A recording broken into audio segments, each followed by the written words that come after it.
this is fine. So a little bit more about, I'm going to start with some anecdotal discussions of my experiences first. There is going to be a little bit of a lit review, and then ultimately, well, we'll have a few resources to share.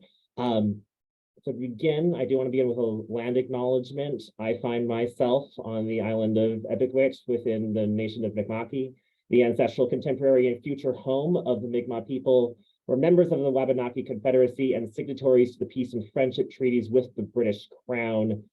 Said treaties make no provision or made no provisions for the transfer of land, and thus Epicwich is ultimately unceded territory. I'm talking about my childhood experiences and whatnot. I will also mention that I grew up originally in British Columbia, on the ancestral, contemporary, future, and again, unceded home of the Silixo-Kanagan people, whose land is divided by an imaginary line that was drawn over an imaginary line. And so, yeah, I am a metadata librarian at University of Prince Edward Island. I am both I have both ASD and ADHD. So I am the ADHD, or however that gets pronounced, a UDHD, ADHD. I like ADHD. So as like young school age kid, I was very much the quote unquote weird kid who was too smart for his own good. Certainly some degree of academically successful, socially struggling. Tell me if you heard this one before. When I was around 10 or 11, I received an ASD diagnosis from a specialist. I put that in quotes because I'm not actually sure how official or unofficial of a diagnosis it was. It was, something that was first mentioned to a specialist, but it was not. It was something that I didn't perceive as like an official diagnosis. It was more like, here it is. Here is this new word, and this is before the DSM consolidation. So I say ASD now. I do mean not autism. The other one, Hans. Asperger's, to be explicitly clear, though, as you can see, I'm sort of dancing around it for all the assorted reasons you may or may not know about Hans Asperger. And also because it is now a less frequently used term. So technically it was Asperger's, but I've moved over to just saying autism spectrum disorder. And then what I sort of count as like the more official assessment was when I was around 16 or 17. And I say it's official because that was when my parents and I were sort of more actively searching for supports, like funded supports and things like that. But in part to like help with my university transition, if nothing else. My parental focus, my parents, they did a lot to try to help me and whatnot, particularly my mom, but their focus was certainly over skill building. Rather than seeking support to try to be more independent.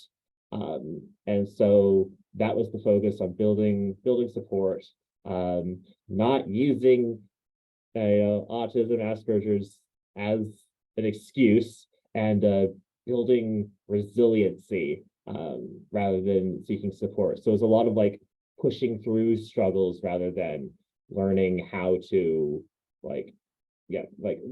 pushing through rather than like seeking the accommodation and asking for that help.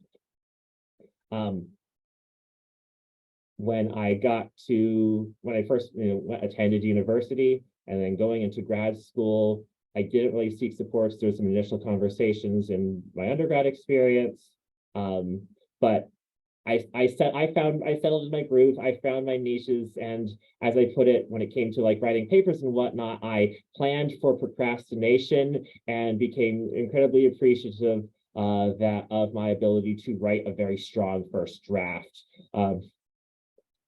But at the same time, throughout university and grad school, over time, I started to notice that during lectures, I was frequently becoming dozy, no matter how much sleep I had had. no matter how much, no matter my fatigue level, like if I was sit me down in front of someone talking at me for long enough, I'm going to start wanting to fall asleep.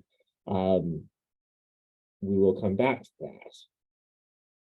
But it was something that was niggling in my mind all that time.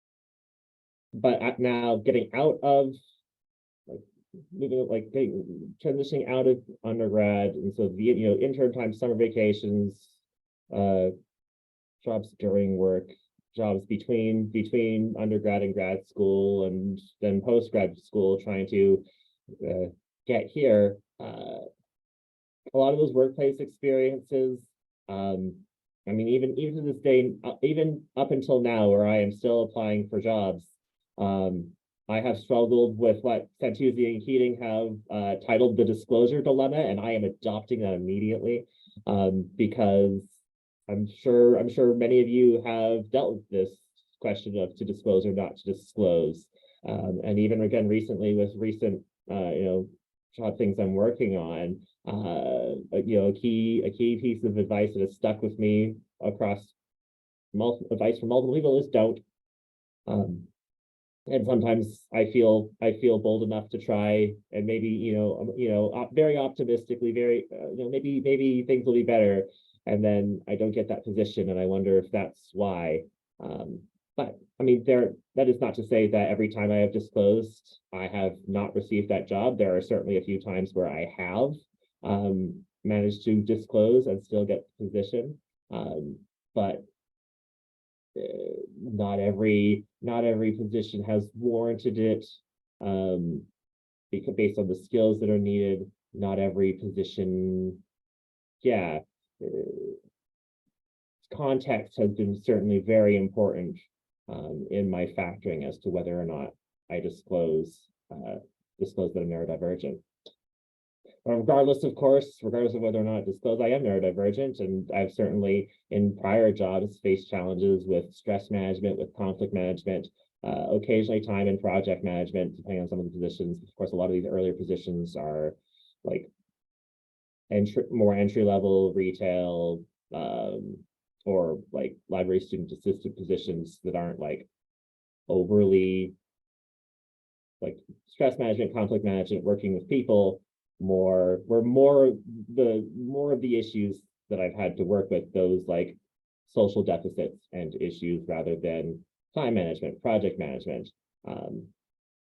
more so.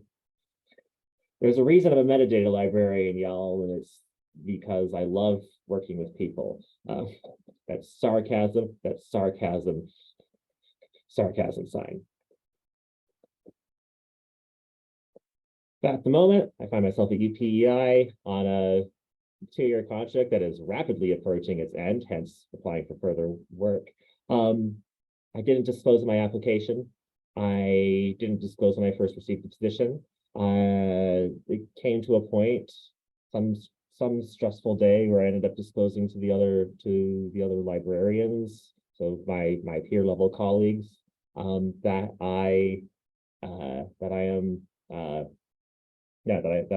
autistic. But I was on immediately, and I have not directly ever said to my university librarian that I am autistic or that I have ADHD. Though I have discussed even this week, I was discussing this presentation, so there's certainly the indirect clues, and also my general demeanor. And I mean, I'm not the only neurodivergent librarian in this library, so while as the saying goes, when you've met one autistic person, you've met one autistic person. I'm sure there's certain overlaps in that make it clearer to someone already familiar with some autistic traits that maybe Mackenzie is too. But rather importantly, for me, at UPEI, something that I've taken great advantage of and benefited from, is that UPEI is home to an adult-focused ADHD clinic, and so I have this. I am my ADHD official ADHD diagnosis is very new. I mean, even the self-diagnosis is fairly recent. As I was trying to determine, hey, why am I falling asleep so much and dozing and things? I really don't want to stay. I really want to stay awake, and even this doesn't feel like an autism thing. Oh, this might be an ADHD thing. Coming to UPEI and being like, oh, there is an adult focused clinic here. Fantastic. I yeah, taken advantage of that, have started, in the midst of trying different medications and whatnot. And it, yeah, that is a very recent development in my life. So being here, getting here, especially this is my, as I say it, my first big boy librarian job. And navigating this question of to disclose or not to disclose, it has come with the question of, do I need accommodations? Because I mean, other neurodivergent librarians here have received accommodations, do receive accommodations, and that has got me thinking, like, about my needs. And I'm frankly not sure. And yes, I have taken advantage of the fact that I could emphasize every single word of both of these questions, which are admittedly very similar questions, rephrased roughly, rephrasing the same core idea. But nevertheless, these are the two questions that I have been wrestling with, and am still wrestling with. Is, yeah, do I need anything? And if so, what do I need? It's especially based on research, and I'll get into this, I certainly see this as like a stemming in part from the disclosure dilemma. I also, as part of being autistic, have alexithymia, the difficulty to identify emotions, and there's certainly the similar, like, I don't know, that I wrestle with. And so these are sort of these two questions that I'm like, I play over and over in my head of, like, do I need something? And just knowing that I could ask for something if I wanted to, but I kind of know what I need to ask for in order to actually make that request. So that's my anecdote of my experience. Let's take a look at what some of the research says. Lit review, that is wordplay, because again, fire, this is fine. Explain the joke. So the wider struggle is that individuals with ASD in particular are more likely than neurotypical adults to be, as Lindsay et al. Put it, unemployed, underemployed, overqualified, and or overeducated. That I have certainly had those experiences myself, to some extent. I mean, I loathe job hunting. I'm sure this is a sentiment that at least some of you share, but that is never the case. This is nevertheless statistically an issue that neurodivergent individuals, particularly autistic individuals, face unemployment or underemployment below their education level. There is some wider struggle from the disability sense, in that sometimes definitions of disability are kind of vague. This is more like legal definitions. This is a very Americentric conception within the ADA specifically. So such legal definitions aren't necessarily going to map over. Of course, there is no national disability legislation comparable to the ADA in Canada, but that is not to say that there aren't some overlap of issues. And of course, within neurodivergency, both autism and ADHD are not one size fit all when it comes to providing accommodations. And so assessments, as Patton puts it, like assessments from the ADA side of thing, for ADHD or for by similar scope, ASD, they have to be case by case when they're being assessed, and that takes time, and that presents an extra expenditure of energy to get that accommodation. For the accommodations that are being made, however, as Williams et al., this is, a study from 2006 is known there, and this is a study across accommodations for all disabilities widely. But of the sample that Williams studied, only 25% did not need any accommodations. But at the same time, people who did report having mental difficulties and disabilities often reported the most common response to accommodation type was that they had weren't receiving any accommodations. And frequently in the analysis that Anderson made in 2021 is that while some people were asking for accommodations, pretty frequently people were, as I put it, BYOA, bring your own accommodation, and using the tools and techniques that they already have or sourcing them to have their accommodations for them on their own energy, especially in cases where they're not disclosing. Patton more recently indicated two challenges, and again, this is from a US-centric perspective looking at the ADA, but in providing accommodations, the two challenges he noted are that we're determining what constitutes an essential job function that will allow for reasonable accommodation, and secondly, the requirement that individuals needing accommodations must initiate the process by both disclosure dilemma, and requesting accommodations from employers. You're not going to get any help if you don't ask, which of course makes it challenging when you don't know what to ask for. Indeed, the issue of recognizing one's needs. Knowing what you need, obviously valuable. You can ask, but especially for us, for neurodivergent folks, it can be a struggle. In Hogstedt's study, they noticed two sub-themes within a greater theme of cognitive abilities and challenges when they were assessing a number of people with ASD or ADHD on their employment needs and experiences. The first sub-theme was related to executive function challenges, shocker, and their effects on the ability to organize work tasks. Participants describe how they struggled to manage their thought processes, making it difficult to plan and prioritize among other tasks. Yeah, no, certainly deal with that here. But more pertinent to this talk, the second sub-theme was about the importance of understanding one's own support needs and being able to learn about the support systems. Several participants explained how gaining insight into their own function had helped them master their work to a greater extent. Some participants expressed frustration that their insights did not easily translate into finding a good solution. But others also described that an increased understanding of their own functioning had helped them become less critical of themselves. So, hey, another good reason to, discover one's own needs.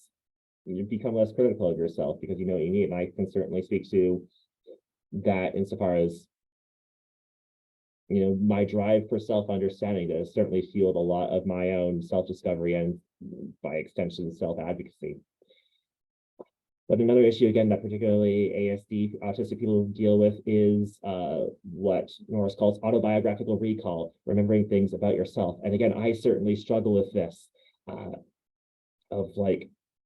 if I don't write something down about an experience, if I don't realize the need in the moment and write it down, articulating that need later, remembering that need later, recalling that need later is going to be a challenge for me, and it has certainly been a challenge for others, and to be able to think back to the issues you're having and expressing that as a need. So if you're not sure what you're looking for, the further question becomes, what tools are out there? And to that, I say, meet Jan. So Jan is short for the Job Accommodation Network. It is, again, an Americentric website, and I will show you it in a moment. But while there may be recommended products and whatnot that you could only get in the States, I mean, it is possible such like any assistive tool products are potentially available in Canada, but there's also plenty of services and strategies and whatnot that absolutely are not bound by a border, are not bound by being in the States. As you can see here, there's different ways to search for and filter for accommodations, but to show you for a moment here, hey, there we go. Thumbs up from someone. Yeah, everyone can see that I'm in the Jan website right now. Perfect, great. Yes, so here it is, the A to Z, A to Z, boy, very American, the A to Z of disabilities and accommodations. And here it is, ADHD, autism spectrum, but there's also ability to search A to Z's by limitation, attentiveness and concentration, and executive functioning deficits, or by work-related function, looking about issues related to need to communicate, air quality, stress, temperature. Anything goes further in, where are you? Autism spectrum. As it loads, details, and even within autism, further ability to limit by, or search or filter by limitation or by work-related function. It is worth noting that Jan is not it's not all-encompassing. There's certainly options that might be available that aren't on Jan, but it is something. It is a place to go. It is certainly a place to go to explore things, and there you go. It also has a search engine that, for whatever reason, they decided to give a very special name to be able to search from that end. Back to the slideshow. Hey, there we go.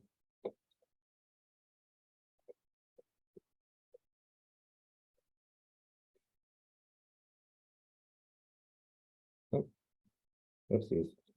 Apologies. I needed presenter view and the thing quit on me. There we go. So, another resource I want to highlight quickly here is this book, The ADHD Guide to Career Success by Kathleen Nadeau. I put the DOI there so you can find it as well. It includes a workplace self-assessment to assess your, hey, how are you doing in your workplace? What is your workplace accommodating? And chapters 3 and 4 particularly explore assessing those needs and acting upon them. So there's some assessments there and other tools for your career in totality, but certainly some chapters that focus in on figuring out, hey, what are your workplace needs in particular, and being able to act upon them. What I learned, especially from looking at Jan, is that, in fact, actually many of my needs are already met. Thank goodness for the first steps into universal design and general accommodations and all that jazz. The library here, we loan out happy lights, and those are available to students, but those are certainly available to me, and I make very constant use of them in winter, because light therapy lamps, happy lights, they are great for me.